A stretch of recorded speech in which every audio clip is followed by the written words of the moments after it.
The letter arrived on a windless Tuesday, its paper thick and yellowed, sealed with wax the color of dried blood. Eleanor Vance read it 3 times before she allowed herself to believe it. Greywick Hollow. Her name on the deed. A great-aunt, Wilhelmina Vance, who had lived and died alone in the school's crumbling staff quarters. Eleanor was not impulsive. She was measured, skeptical, a woman of ink and parchment. But something in her stirred, not longing, not curiosity, something older, something bone-deep. The road to Greywick was not on any current maps. The further she drove, the more the GPS flickered, until finally, it went dark. Trees crowded the road like sentries, their branches bare though it was early autumn. Fog rolled in and never quite lifted. The school appeared around a bend like a hallucination. All spires and turrets, Gothic windows like blind eyes. Ivy crept up its flanks like a noose. The iron gates groaned as she pushed them open, and the gravel crunched beneath her boots like brittle bones. The air inside the school was colder than the valley outside, as if it had forgotten the sun. Dust lay like ash on every surface. Her footsteps echoed unnaturally. Once, twice, then a third echo behind her own. She turned. Nothing. She found the staff quarters untouched. A journal on the bedside table, its entries trailing into madness. Mentions of the mourner and children that whisper when the moon is full. Wilhelmina's final entry was illegible, scrawled so fiercely the paper tore. At night, Eleanor dreamed of water pooling beneath floorboards and children with mouths full of ash, of laughter echoing in locked rooms, of a figure standing in the mirror that was not her reflection. Then came the murmuring, low, constant, behind the walls, words she couldn't quite catch. It followed her from room to room. Her recordings picked up static, and underneath, the faint sound of children weeping. Eleanor discovered a hidden stairwell behind a false bookshelf. Down it led, far beneath the foundations, to a sub-basement lined with red-stained tiles. There were desks, chains, children's drawings etched into the stone with fingernails. The truth bloomed like mold. Greywick had not been a school. It was a sanitarium, one of the state's forgotten reformatories, a place for orphaned children considered unclean of thought. The mourner had been a doctor. His methods were crude, and he believed in silence as sanctification. He cut out tongues, buried children in the walls to quiet the devil's voice. Eleanor found a name scratched into the wall in her own handwriting. She had never been here before, had she? Reality fractured. Eleanor awoke one morning to find the sky outside the window was not blue, but gray. A color without temperature, without movement. Time no longer moved properly. Her watch spun backwards. She saw her own figure in the garden, digging, smiling. The journal began writing back. The building breathed with her. Doors opened before she touched them. Mirrors fogged when she passed. And the children began to appear in the corner of her eyes, limping, crawling, heads tilted too far. She remembered then. The smell of antiseptic. A cage of iron bars. The white room. The scream that wouldn't leave her throat. She had been a patient. She had buried it. The Vances had put her there to forget her. Greywick had not summoned her. It had waited.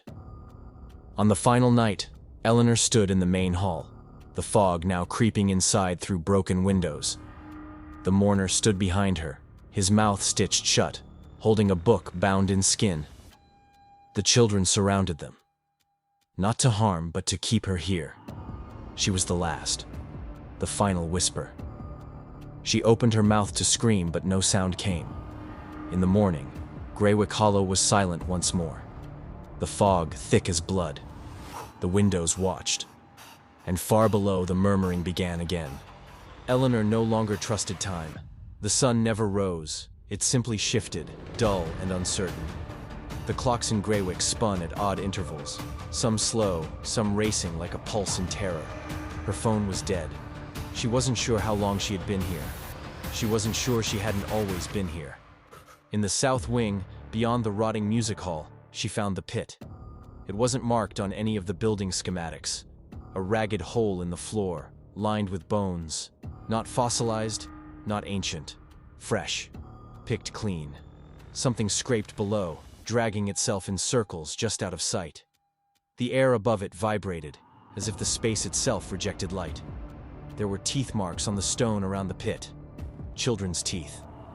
And as Eleanor leaned over the edge, not daring to breathe, a voice whispered from deep inside. "Come back." Driven by a compulsion she couldn't name, Eleanor returned to Wilhelmina's journal. She found new pages that hadn't been there before. Her own thoughts written in a voice she didn't recognize. The ink smelled of rust and decay. The script became less human as it went on, looping, spiraling, collapsing into sigils. She wrote through the night.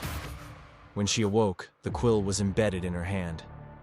Blood had soaked through the last page, forming an intricate symbol that pulsed faintly. She tried to rip the journal apart, but the pages would not tear. The book screamed. There were now footsteps in the attic, heavy and deliberate. She hadn't gone to the attic yet. The stair to the attic groaned as if resisting her weight. Cold radiated down from above. At the top, a door, painted black. No handle. It opened before she touched it. Inside, hundreds of dolls sat facing the walls. None had faces, just blank porcelain or scorched fabric. In the center, nailed to a child-sized chair, was the mourner's mask, stitched from flesh and sewn over bone. The eyes behind the holes were moving. On the walls were hundreds of photographs, all of her, at different ages, in places she didn't remember being. One was of her as a child, standing at Greywick's gates, smiling. She began to scream, but only dust came out. The mourner appeared only at night now, in reflections and the corners of rooms that shouldn't exist. He moved without sound, without air displacement. His presence brought nausea, vertigo, and the scent of scorched milk. She saw her own skin flake in mirrors, revealing eyes beneath. The children began to sing. They sang in rooms with no floor, walking on air as though it were ice. Their mouths didn't move, but the sound was unmistakable. A lullaby she had forgotten but now remembered too well. Little bones in beds of coal, never speak, and never grow. Eleanor stopped sleeping. The mourner's book appeared on her bed one morning, wrapped in sinew. She dared open it. Every page showed her death in a different way. Eleanor tried to leave. She made it to the gates, but the valley outside had changed. There was no road, only forest, thick and endless, trees so tall they vanished into blackness. She ran for hours, returned to the gate again. The same. Greywick had swallowed her. She was no longer a guest. She was its final truth. In the chapel, she found the mourner's name carved into the altar, and below it, Vance, her family, her blood. Wilhelmina had been the mourner's daughter.